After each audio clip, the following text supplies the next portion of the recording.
Hello everyone, मैं Shahid sir. मैं आज लेकर आया हूँ फिज़िक्स की 11th क्लास की फ़िज़िक्स की, जो कि इस बार जैक बोर्ड के पेपर में जो आने वाले हैं उसके बहुत ही इम्पोर्टेंट क्वेश्चंस है यहाँ पे। और ऐसा हम लोग सीरीज़ बनाएंगे, सारे चैप्टर का सीरीज बनाएंगे और डेफिनेटली आपका इसमें जो 20 क्वेश्चंस अप्रॉक्स 20 क्वेश्चंस के करीब होगा, उसी में से आपके एग्ज़ाम में आने वाले हैं। जैसे आज का जो मैं वीडियो करा रहा हूं, इस वीडियो में आपका डेफिनेटली आपका जैसे जैक बोर्ड का 40 क्वेश्चंस आते हैं एमसीक्यू लेवल में, तो इसमें आपका डेफिनेटली जो जिस चैप्टर का करा रहा हूँ उसमें से 2 क्वेश्चंस डेफिनेटली आपके पास मैच करेंगे। तो चलिए वीडियो को स्टार्ट करते हैं। तो सबसे पहला क्वेश्चन है हमारे पास इलेक्ट्रोमैग्नेटिक फोर्स। इलेक्ट्रोमैग्नेटिक फोर्स क्या चीज़ होती है? तो एट्रैक्टिव इन नेचर होती है, रिपल्सिव इन नेचर होती है, attractive as well as repulsive होती है। तो किस टाइप की ये होती है, इसके बारे में हमें बतानी है। तो इलेक्ट्रोमैग्नेटिक फोर्स जो होती है वो आपका एक्चुअल में चार्ज के रेस्पेक्ट में होती है। जैसे एक मैंने चार्ज ले लिया, ये पॉजिटिव चार्ज है, और एक चार्ज मैंने ले लिया नेगेटिव चार्ज है। तो पॉजिटिव नेगेटिव क्या करेगी, एक दूसरे को अट्रैक्ट करेगी, तो ये अट्रैक्टिव इन नेचर हो सकती है। दूसरा, अगर मैंने पॉजिटिव ले लिया और यहां पे मैंने क्या ले लिया, पॉजिटिव यहां पर भी ले लिया, तो एक दूसरे को रिपेल करेगी, तो ये रिपल्सिव इन नेचर होती है। तो electromagnetic force attractive in nature as well as repulsive in nature होती है। तो इसका ऑप्शन क्या हो जाएगा, सी नंबर हो जाएगा। अगला क्वेश्चन है, विच of the following force is not fundamental force in nature. तो फंडामेंटल फोर्स कौन कौन सी होती है? तो एक ग्रेविटेशनल फोर्स होती है, फंडामेंटल फोर्स होती है, weak nuclear force fundamental force होती है, इलेक्ट्रोमैग्नेटिक फोर्स फंडामेंटल फोर्स होती है, और स्ट्रॉन्ग फोर्स फंडामेंटल फोर्स होती है। तो यहाँ पे देख सकते हैं ग्रेविटेशनल फोर्स फंडामेंटल फोर्स है, इलेक्ट्रोमैग्नेटिक फोर्स फंडामेंटल फोर्स है, strong nuclear force fundamental force है, लेकिन ये टेंशन आपका फंडामेंटल फोर्स नहीं है। तो इसका करेक्ट आंसर क्या जाएगा, टेंशन आपके पास जाएगा। अगला, स्ट्रॉन्गेस्ट फोर्स इन नेचर। सबसे ज्यादा स्ट्रॉन्गेस्ट फोर्स इन नेचर कौन सा होती है? तो सबसे ज्यादा स्ट्रॉन्गेस्ट फोर्स इन नेचर होती है वो न्यूक्लियर फोर्स होती है। सबसे वीकेस्ट कौन सी होती है? ग्रेविटेशनल फोर्स होती है। सबसे स्ट्रॉन्गेस्ट कौन सा होती है? न्यूक्लियर फोर्स होती है। तो इसका आंसर क्या हो जाएगा, ऑप्शन नंबर 4 हो जाएगा। अगला हमारे पास, which of the following fundamental force is the strongest force. मतलब कि हमारे पास फंडामेंटल फोर्स है, उसमें सबसे ज़्यादा स्ट्रॉन्गेस्ट फोर्स कौन सा है? तो एक तो हम लोग जानते हैं, एक हमारे पास होता है ग्रेविटेशनल फोर्स फंडामेंटल फोर्स में आती है, एक इलेक्ट्रोमैग्नेटिक फोर्स फंडामेंटल फोर्स में आती है, strong nuclear force fundamental force में आती है, और weak nuclear force fundamental force में आती है। तो सबसे ज़्यादा वीक आपके पास ये होता है, और सबसे ज़्यादा स्ट्रॉन्गेस्ट न्यूक्लियर फोर्स आपके पास होती है। तो इसका करेक्ट आंसर आपका सी नंबर आपके पास जाएगा। इस तरह से और भी हम लोग एमसीक्यू करेंगे जो एग्जाम के लिए बहुत ही ज़्यादा इंपॉर्टेंट है, और इससे एग्जाम में आना ही आना है। जो पिछले 5-6 सालों से मैं देख रहा हूं पेपर, उसमें से आपका यही सब क्वेश्चंस आपके आते हैं। अगला क्वेश्चन है, विच of the following is the fundamental unit. Actually fundamental quantity होना चाहिए, ठीक है। तो बोला गया फंडामेंटल क्वांटिटी क्या होती है? फंडामेंटल क्वांटिटी लेंथ होती है, mass, time, temperature, electric current, luminous intensity and quantity of matter. ये 7 फंडामेंटल क्वांटिटी होते हैं। तो यहां पे आपके पास कौन वाला फंडामेंटल क्वांटिटी है? तो लेंथ तो है, बिल्कुल सही बात है। फोर्स नहीं है, तो ये वाला पार्ट नहीं होगा। लेंथ है, मास है, टाइम है, तो ये वाला आपका आंसर होगा, क्योंकि इसमें से वॉल्यूम आपके पास नहीं है, वेलोसिटी नहीं है, प्रेशर नहीं है। तो ये फंडामेंटल फोर्स फंडामेंटल क्वांटिटी होती है, 7 होती है, जिसमें से ये क्या है, लेंथ है, मास है, टाइम है। तो ये आपका ऑप्शन नंबर बी आपका करेक्ट आंसर इसमें से जाएगी। अगला है, 1 फर्मी इक्वल टू क्या होती है? तो 1 फर्मी इक्वल टू 10 के पावर -15 मीटर होती है। 1 fermi equal to 10 to power -15 metre होती है। तो यहाँ पे देखिए आपके पास ये वाला ऑप्शन करेक्ट जाता है, डी नंबर वाला आपका करेक्ट जाएगा।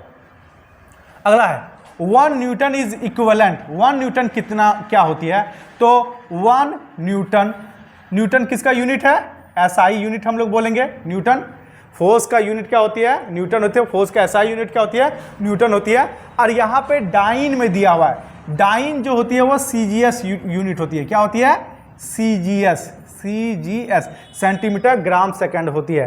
तो इसका आपका कौन सा करेक्ट आंसर आपके पास जाएगा? तो 1 न्यूटन इक्वल टू 10 के पावर 5 डाइन होगा। 1 न्यूटन इक्वल टू 10 की पावर 5 डाइन होगा। ये आपका इसमें करेक्ट आंसर होगा।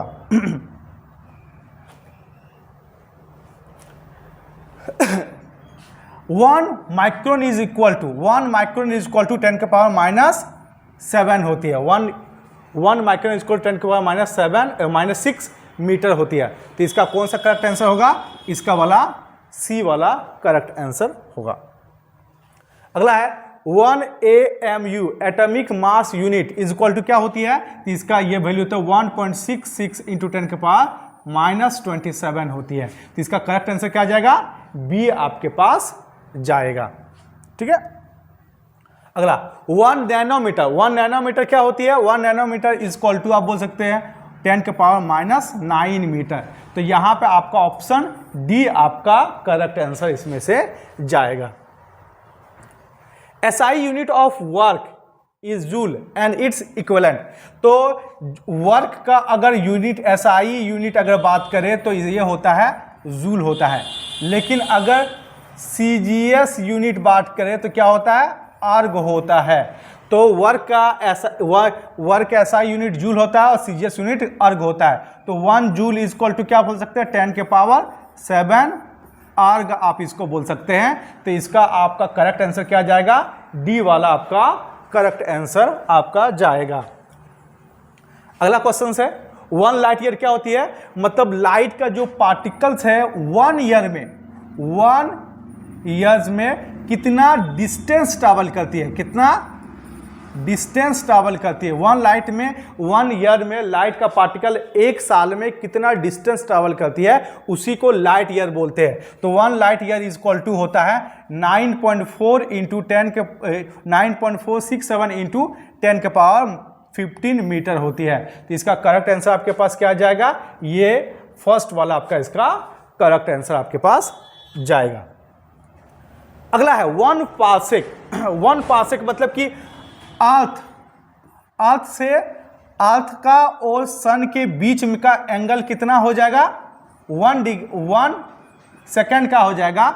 जैसे 1 आपका 1 डैश रहे तो मिनट बोलते हैं और 1 डबल डैश रहे तो सेकंड बोलते हैं। ठीक है। तो अगर अर्थ और सन का जो है 1 डबल डैश मतलब कि 1 सेकेंड का अगर आपके पास गैप आ जाता है, ठीक है, तो ये एंगल आपके पास बनता है। इतना अगर आपके पास एंगल बनता है तो वो क्या कहलाता है? ये डिस्टेंस यहां से क्या कहलाएगा? 1 पार्सेक कहलाएगा। और 1 पार्सेक का वैल्यू क्या होता है? 3.08 इंटू 10 के पावर 16 मीटर। इसका क्या करेक्ट आंसर चल जाएगा? बी नंबर वाला इसका करेक्ट आंसर चला जाएगा। अगला 1 एंगस्ट्रॉम। 1 एंगस्ट्रॉम इक्वल टू क्या होता है? 10 के पावर -10 मीटर या 10 के पावर -8 सेंटीमीटर। तो इसके साथ आपका करेक्ट आंसर क्या चला जाएगा? ये बी वाला आपका करेक्ट आंसर चला जाएगा। अगला है parsec is unit of. Parsec किसका यूनिट होती है? तो जैसे अभी हमने जब डिस्कस किया, ये पार्सेक का डिस्कस किया, तो पार्सेक का यूनिट क्या है? यहां पे मीटर है। तो यहां पे आपके पास क्या हो जाएगी? आपके पास पार्सेक का यूनिट क्या हो जाएगी? आपका डिस्टेंस हो जाएगी। अभी हमने यहां पीछे में हमने इसको देखा। अगला light year is the unit of. तो लाइट ईयर का भी यूनिट क्या था? मीटर था। यानी वो क्या है आपके था? एक तरह से डिस्टेंस है। इसका करेक्ट आंसर ए हो जाएगा। अगला है एंगुलर मोमेंटम। एंगुलर मोमेंटम का अगर फॉर्मूला बोला जाए तो mv/r होती है। तो इसका यूनिट हमें निकालना है। तो मास का क्या होता है? m मतलब मास का होता है kg होता है, v का मतलब वेलोसिटी मतलब मीटर पर सेकेंड हो गया, r का मतलब रेडियस का मतलब डिस्टेंस मतलब ये क्या हो गया? मीटर। तो kg मीटर क्या हो गया? मीटर स्क्वायर पर सेकेंड। तो ये इसका करेक्ट आंसर क्या हो जाएगा? आपका सी वाला करेक्ट आंसर इसका हो जाएगा। अब आगे का बात करते हैं स्ट्रेस का यूनिट क्या होता है? स्ट्रेस का यूनिट, तो स्ट्रेस इक्वल टू क्या होता है? Force upon area. क्या होता है? Force upon area. तो फोर्स का यूनिट क्या होता है? न्यूटन, और एरिया का क्या होता है? Metre square. तो न्यूटन पर मीटर स्क्वायर होगी। तो इसका करेक्ट आंसर क्या जाएगा? बी वाला आपका करेक्ट आंसर चला जाएगा। अगला है यहाँ पे the father of experimental physics. Father of physics, experimental physics इसको बोलते हैं गैलीलियो गैलीली को बोलते हैं, जिसमें इसका ऑप्शन क्या हो जाएगा, डी वाला करेक्ट आंसर हो जाएगा। अगला है हमारे पास CV Raman got Nobel prize for his experiment on. तो सीवी रमन को किसके लिए आपका नोबेल प्राइज मिला था, आपका स्कैटरिंग ऑफ लाइट के वजह से उसका आपका नोबेल प्राइज मिलेगा। तो इसका ऑप्शन क्या हो जाएगा, आपका डी वाला ऑप्शन हो जाएगा। अगला है who gave general theory of relativity. Theory of relativity का कॉन्सेप्ट किसने दिया था, आइंस्टाइन ने दिया हुआ था। इसका करेक्ट आंसर क्या हो जाएगा, आइंस्टाइन हो जाएगा। ठीक है, अब अगला क्वेश्चन है विच of the following is the weakest force. सबसे वीकेस्ट फोर्स क्या है, तो हमने स्टार्टिंग में बात किया था ग्रेविटेशनल फोर्स जो होती है वो वीकेस्ट फोर्स होती है। तो इसका करेक्ट आंसर क्या हो जाएगा, बी वाला करेक्ट आंसर हो जाएगा। और एक SI unit of momentum, momentum of inertia. ठीक है, मोमेंट ऑफ इनर्शिया होता है। ठीक है, तो आपका जैसे मोमेंट ऑफ इनर्शिया का फॉर्मूला होता है मास इनटू डिस्टेंस का स्क्वायर होती है, यह इसका फॉर्मूला होती है। तो मास का यूनिट क्या होती है, केजी होती है, और डिस्टेंस का होती है मीटर स्क्वायर होगी। तो इसका क्या करेक्ट आंसर हो जाएगा, आपका सी वाला करेक्ट आंसर हो जाएगा। इस तरीके से हम लोग ये वाला एमसीक्यू का हम लोग डिस्कस करेंगे, और हमने देखा कि बहुत ही इजी तरीके से ये हमारा बना है, और आगे भी हम लोग चैप्टर को बिल्कुल इसी तरीके से करेंगे जो एग्जाम के पर्पज से बहुत इंपॉर्टेंट है, और ये डेफिनेटली आपके एग्जाम में आने वाला है। तो ठीक है, इसको आप कंप्लीट कीजिए, उसके बाद हम लोग नेक्स्ट वीडियो में आते हैं जो नेक्स्ट चैप्टर का हम लोग डिस्कशन करेंगे।